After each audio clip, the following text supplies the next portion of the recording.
히트 시즌2.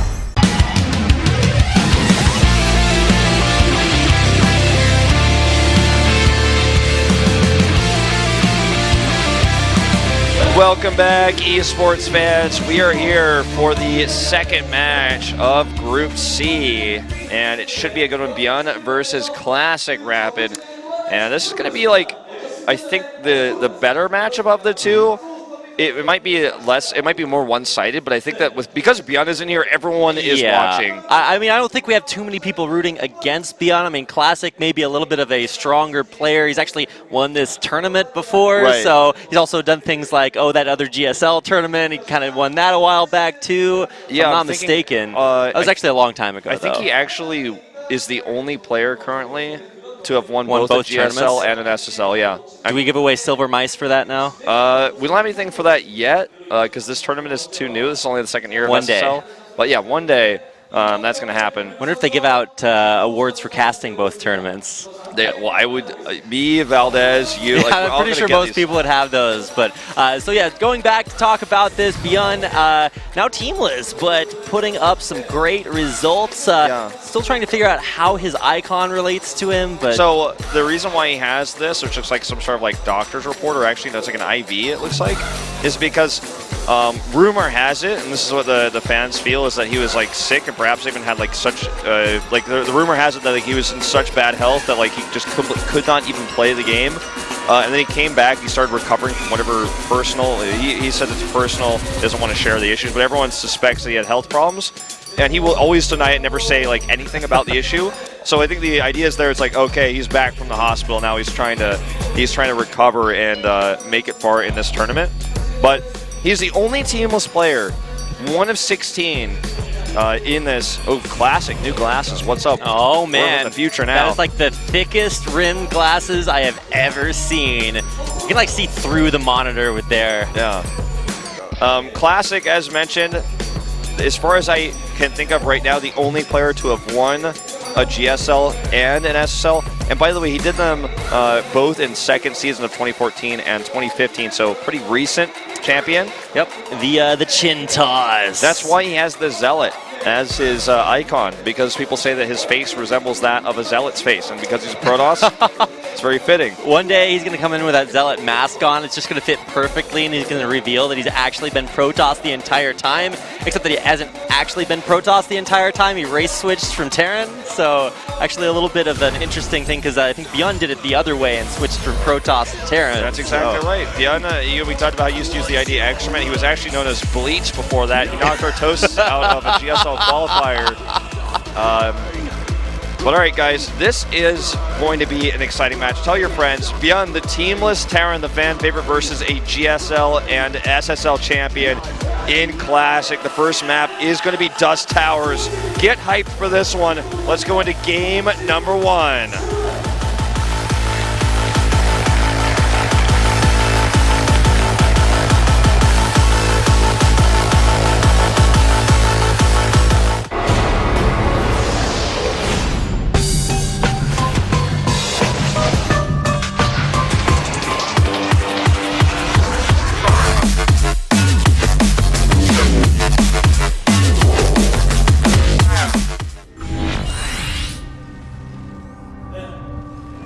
In the top left, in red, the teamless Terran, it is ByuN, the fan favorite. And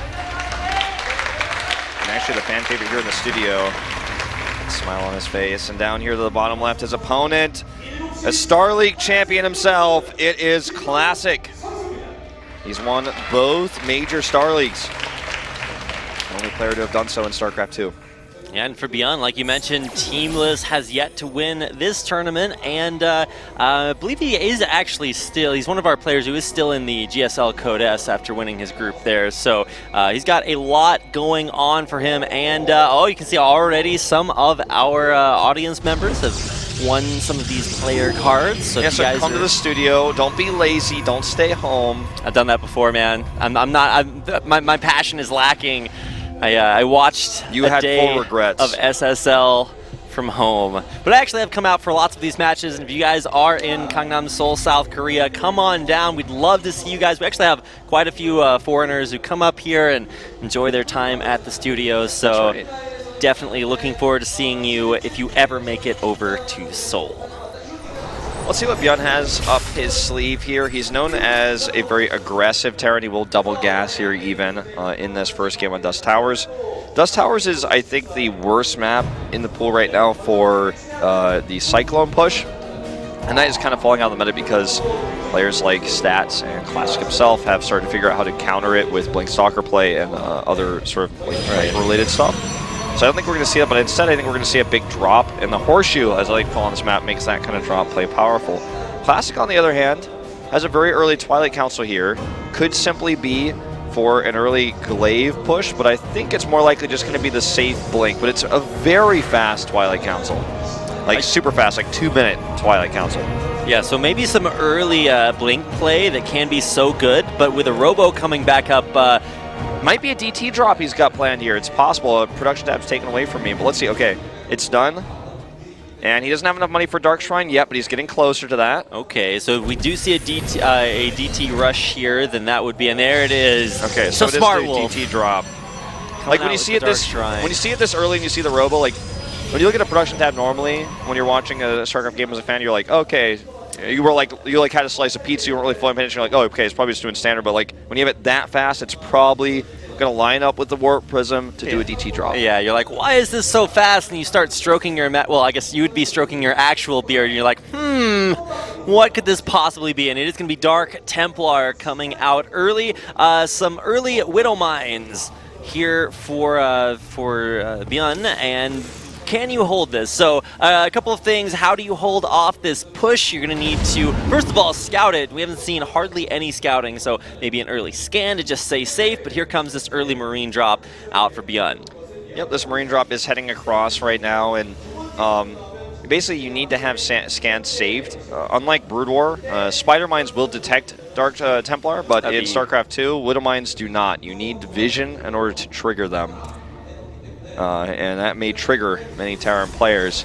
Okay, well there is the scan, but oh my god, so close! And yet, so far, we're going to see this drop come in to the natural. Will there be enough to defend it? You got to defend your mothership core. It's going down, but it does get off that overcharge just barely. But it's not in range here. This second pylon is not ready yet, and eBay is nearly completed, by the way. He's going to use a Dark Templar on the defensive, and that will actually alert ByuN of what is happening here, and he's going to have time to save scans. Here's the first DT. He's already splitting his Marines. He wants to keep his Marines alive because they get one shot here, and that's exactly what the target is. Boom! Scan goes down, and the eBay will finish. Body blocked. He picks it up. Nice pickup there. The body blocks were real. And now we can actually start turrets. He's taken literally 0 SCV damage. 5 probes already dead and a Stalker.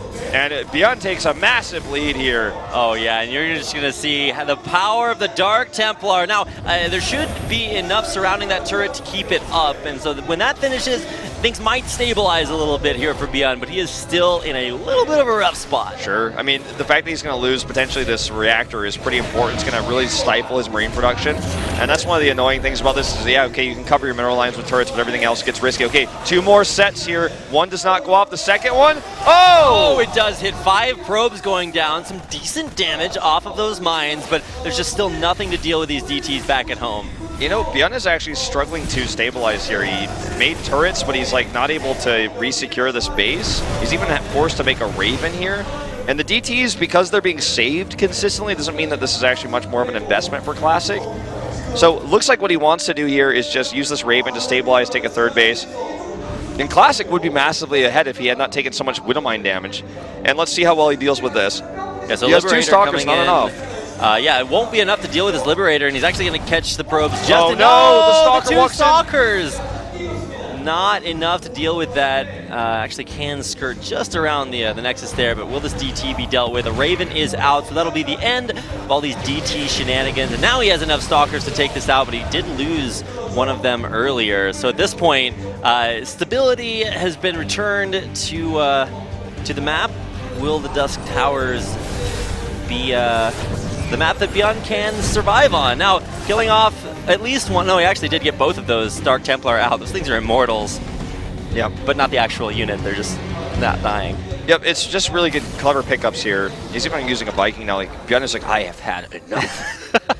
He's like, I got a Raven, I got turrets, I got literally everything that I need to defend this. So it's like, that is enough. 2 DTs, kill this many SBs. That's it, I'm fed up. All right, well, he will lose the shuttle. Wait, what? Oh, no way. Oh, no, he's not going to get the warp in. Okay. He did that, like, right in front of the Viking. Well, the idea was if I get these stalkers in, then like I could kill the Viking, but it didn't happen.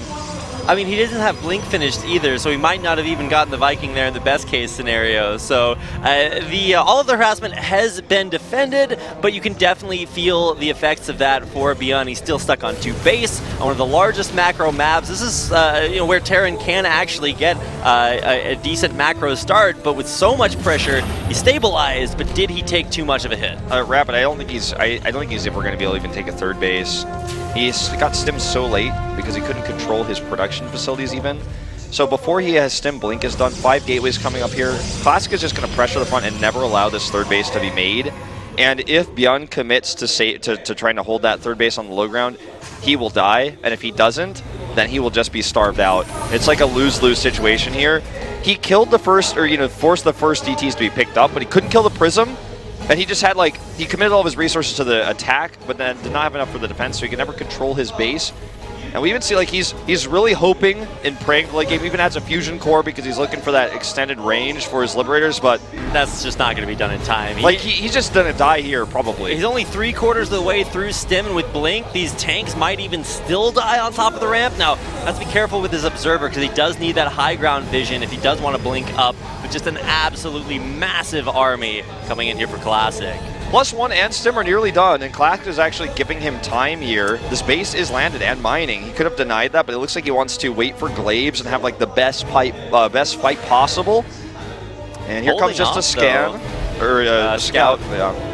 Yep, shading on in. He will see exactly what it's up against. I'm not sure if those Adept Shades made it to the high ground to see the tanks on top and their positioning, but I think he scouted those earlier on. And here comes the big push. No Liberators set up to stop any of this. There's the blink forward, right on top of the tanks. The double point defense drone trying to keep the tanks alive, but 2 of them will fall. Now more damage on top of the ramp. All of the tanks going down. Difficult to make it through that supply depot wall, but with nice force fields on top of the ramp. And another blink over. This could do it. And this is just way too optimistic for ByuN, thinking he can hold that low ground there versus this army. I think he was hoping to rely on those PDDs. It's not going to happen, and that will be game 1 going to Classic. A lot of damage done for ByuN, but not enough to save himself at home. GG. Classic taking a bit of a tougher one there in game number 1. Definitely not kind of what I expected to see there. His DT drop, though, because he kept those DTs alive, that's what won him the game. ByuN did just an ungodly amount of damage with his drop, and then the follow-up Liberator as well. But he could never hold on to the 3rd base because he didn't have enough army, because he didn't have stim early enough. Like, this thing's got out of control. Once he killed the probes, it's like, okay, yeah, he's got some, but he can't deny a 3rd because he doesn't have an army. He can't even get stim because he can't make tech labs because he has to lift his buildings and move them back. When he lost the reactor, he's losing marine production. It was bad. Yeah, a lot of early harassment, and he invested so much into just defending against the DTs. He built, I think, 5 turrets. He used like 2 scans early on. He built a Raven, a Viking, and just so much put into defending, and then he was just never able to secure his 3rd base. He built that fusion core, which you think is for the Liberator range, but he actually had no Liberators, so it's like I think he was really optimistic that he was going to hold that 3rd base. It's just not going to happen. No way. Maybe he was hoping Classic was just going to play it safe, play it passive, and just take a 4th and get, like, Colossus tech out or something. He's like, all right, I'm going to one-up you here. I'm going to be super greedy. You're never going to see this coming. But no, Classic just denied that. That was pretty straightforward after he couldn't hold on to his base.